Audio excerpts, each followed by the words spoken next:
Welcome back, everybody. This is episode 13, and it's an episode that I've been looking forward to doing for quite some time, and I know a lot of you guys have been asking questions and looking for answers to this specific subject.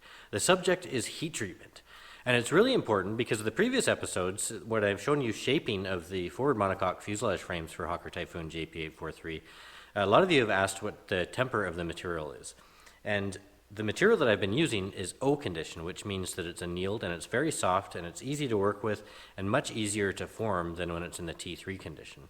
Now, the problem with O material is that it still requires one further process to bring the mechanical properties of that component up to the strength required for an airworthy aircraft, and that's exactly what we're doing in this episode. So I had the absolute pleasure this past week of being over in Abbotsford, British Columbia with our friends at Pyrotek Aerospace, heat treating these components. They really kindly let us into their facility with the cameras, and I followed through the exact process that was required to take Hawker Typhoon's JP843's fuselage monocoque frames through the entire process from O condition into T42 condition. So that's exactly what this episode's about. So I hope you guys enjoy, and I hope it answers questions for you.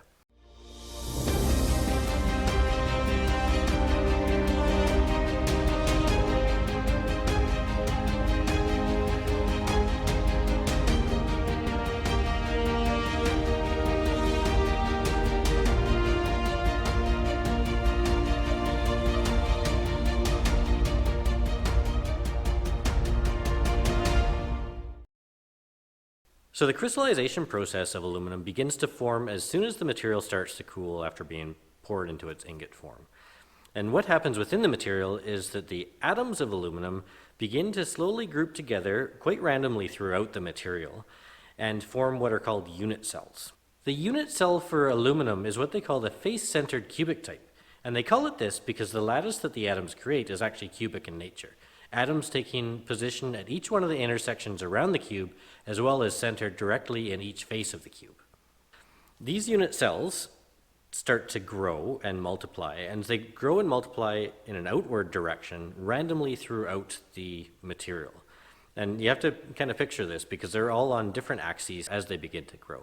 So you have a series of all these little tiny cubes that are starting to form a larger and larger lattice. And these lattices continue to grow until they impact lattices around them. And they don't do that evenly. So when the corners try to grow, they can't grow any further, and they start to fracture off and break. And the lattices form these really weird kind of lumpy structures that we know as grain within the material. Now within this crystal structure that's grown into a grain, there's families of these unit cells that are all fit together in parallel order. And what happens with the space in between them is that it creates what they call a slip plane. So it allows these families of unit cells to slide over each other. So what's interesting here is that what happens within these crystal lattices actually explains some other terminology that you'll hear quite a bit, which is spring back and elastic limit and tensile strength. So what happens within the crystal itself is if a force is applied, let's take a cubic side profile with a force applied to it, it'll basically tilt and spring back to its position. The crystal lattices will not slide on each other.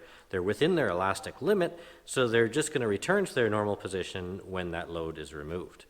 Now, if you apply even more load and it goes beyond the elastic limit of the material, the crystal lattices along the slip planes will slip and they'll go so far that they're unable to return to their original positions, which is why we have permanent deformation within the material. And of course, tensile strength, or the ultimate tensile strength, is the failure of the part. So it's the force that's being applied along these slip planes that's so excessive that the material just cannot hold on and it fractures. So that's a little bit of the terminology explained and how it applies to the crystal lattice and the unit cells within the material. Now, this process also explains why the material gets harder through solution heat treatment. What we're dealing with here is a 2000 series aluminum alloy, which is an aluminum and copper alloy of material, very common in aviation and really the primary material that's used throughout the construction on the Hawker Typhoon. Solution heat treating sounds like it should involve some sort of liquid, and while the overall process does, the solution part of heat treating is actually referring to a solid solution. And that's something that occurs within the metal itself.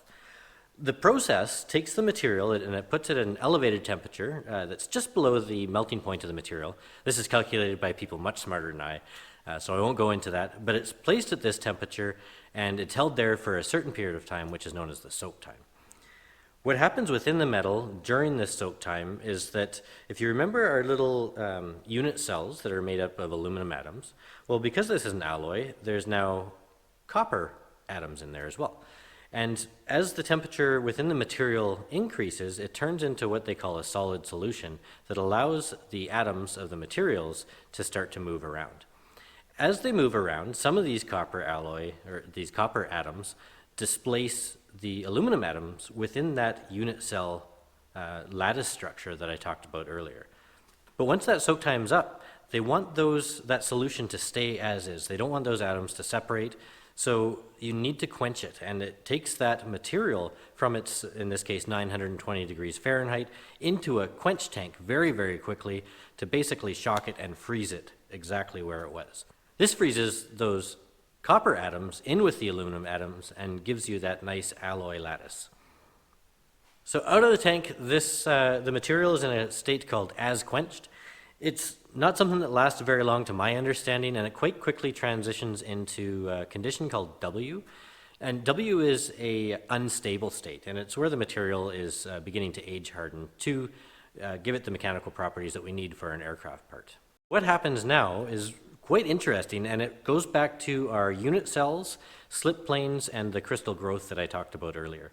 If you remember, the unit cells now have a bunch of aluminum atoms, and they've got copper atoms. And as the material is left out to age harden, it precipitates, and it precipitates out some of these copper atoms.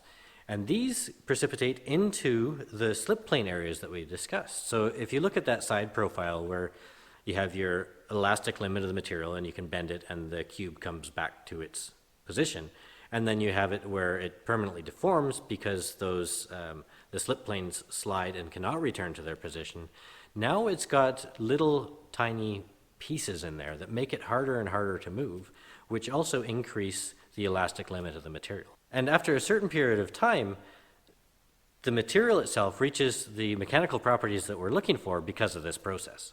All right, guys, that's a lot of information to swallow, but I think it's important to the overall story of heat treatment with Hawker Typhoon JP843. Now that we've got that behind us, though, let's carry on with the actual point of this episode, and that is to follow along with the process in person at Pyrotek Aerospace in Abbotsford, British Columbia.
Hi, my name is Ryan, and I'm the quality manager here at Pyrotek Aerospace. Pyrotek is a NADCAP Boeing D14426 approved special processes house.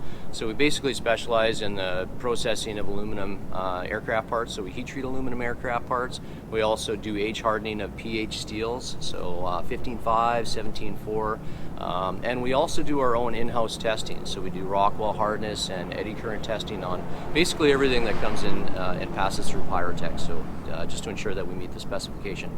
Pyrotek's been around since 1993, so almost 30 years now, and we've been proudly serving the Pacific Northwest aerospace cluster for over 20 years. So we do a lot of work in Washington State. There's a big cluster of aerospace companies down there, so we basically cross the border 5 days a week. We pick up aircraft parts, we bring them back, we heat treat them, we test them, we send them back, and then they follow on through to the next part of the process. So we're really excited to help Ian out here on the Hawker Typhoon project and hopefully seeing her fly one day. So let's go check out what we're going to do with these parts.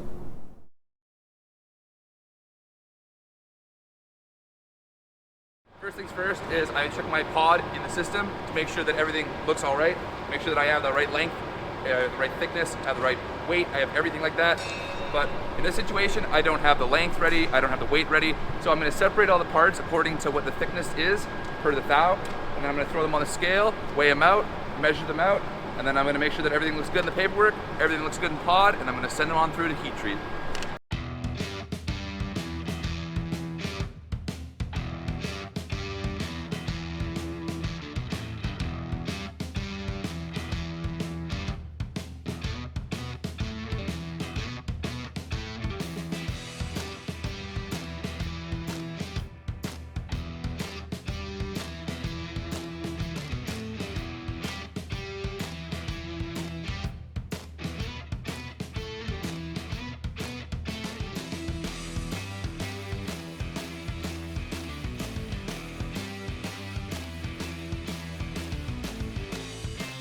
Add all the numbers up just to say that everything came in accepted quantity perfect. I didn't reject any parts. No parts were turned down today. I go through the paperwork to ensure that everything on this matches my pod. If anything's off at all, I'll let my manager know. Last thing is I do need to put some tags on this. So I'm just going to take the metal tag, and just like I was at the grocery store, I'm just going to give it a couple twists, and there you go. So now whenever somebody needs to go and find the parts and the lines, they know exactly where to look. The big final thing of the day is I'm going to say cleared contract receiving, and I'm going to push it through. What we're going to do is we're going to take a rod to go through this hole. We want it to be small enough that it's not going to overextend the hole. We're going to separate the parts with our spacers. These are 1-inch spacers, and yeah, we'll just do that. Because of the weight of the parts on the rod, because it's a thin rod, the parts have a bit of weight to them.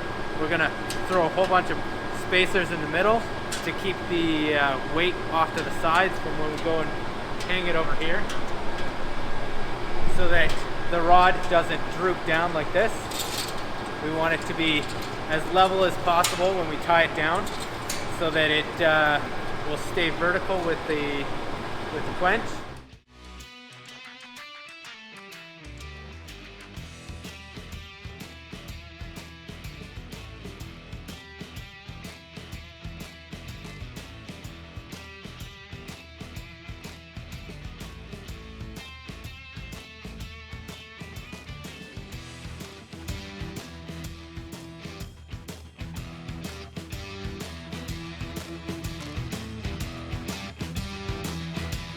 So basically what they're doing is they're just putting like a wire bracing on it. So that's to prevent the parts from kicking out and swinging out when it actually hits the quench.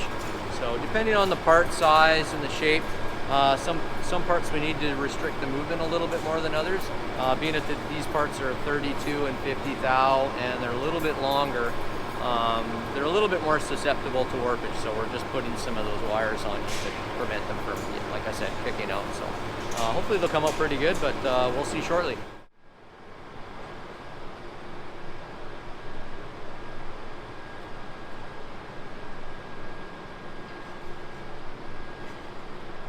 It's going to be a 32-minute load, so we're going to be running at a temperature of 920 degrees.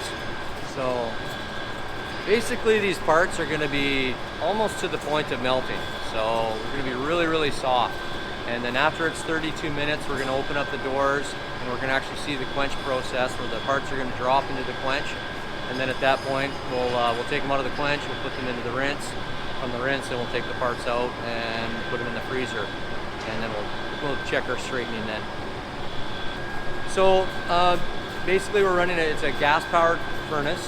It's about just under 400 cubic feet, and we have a 2-tank system. We have a glycol tank, and we also have a quench tank. So glycol is basically used to help prevent warpage. So a lot of our thinner parts, for example, we use the glycol to try and reduce the warpage as much as we can. So depending on the alloy and the specification, we're not always allowed to do it, but fortunately for these parts, we can actually use the glycol quench.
So we're just untying the parts right now, and we're going to get them in the freezer as quick as we can, and then we'll just randomly grab a few parts, and then we'll check straighten at the tables and see what we're dealing with.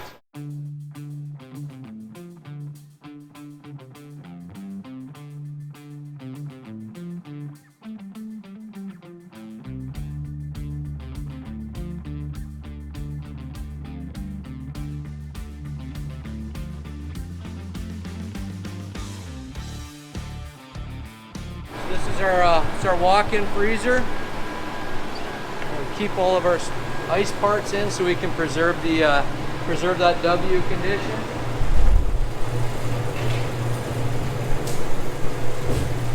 All right. So they look pretty good for the most part. So we'll just grab a few, and then we'll grab your jig, and then we'll put it on the straightening table and see how we're looking.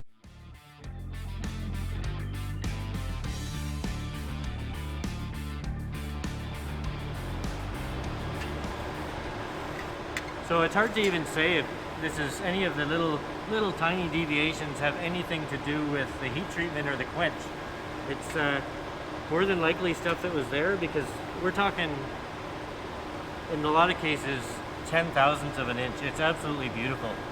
It seems like the thinner parts are definitely more susceptible, and the issues that I see are coming from around where there's cutouts and stress reliefs, or areas where stress can rise too. But it's it's pretty impressive.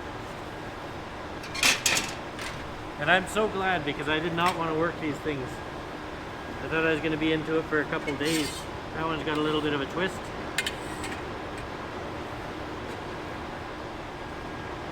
Let's see.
our electrical conductivity meter, and I'm going to calibrate it with these blocks. It's got to be 46.8. It's got to be within 2. So I'm getting 46.8. Perfect. 29.4. Perfect. And 37 point, yep, that's right in there too. So we're going to go over to the line item 1. And we have 8 pieces here that are 32 thou thick. So I am going to, you see these parts? Getting 34.5, 34.1, 34.2.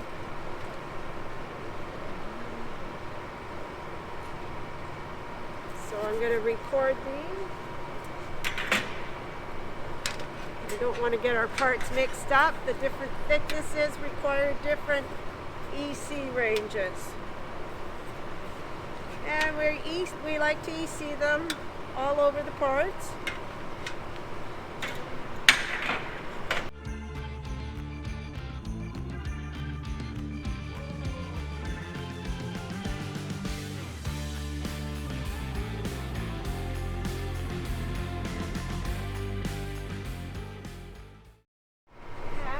To recalibrate every 15 minutes or when I start a new line item, just to check to make sure everything is still on.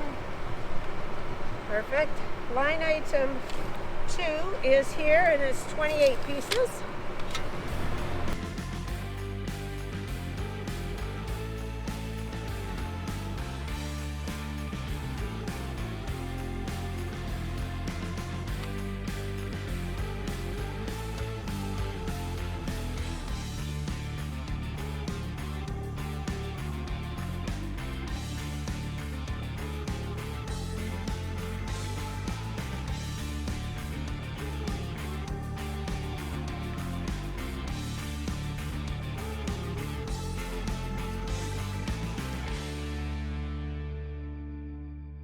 So now I take all my information and I need to put it all in the computer so that the company is sent a cert.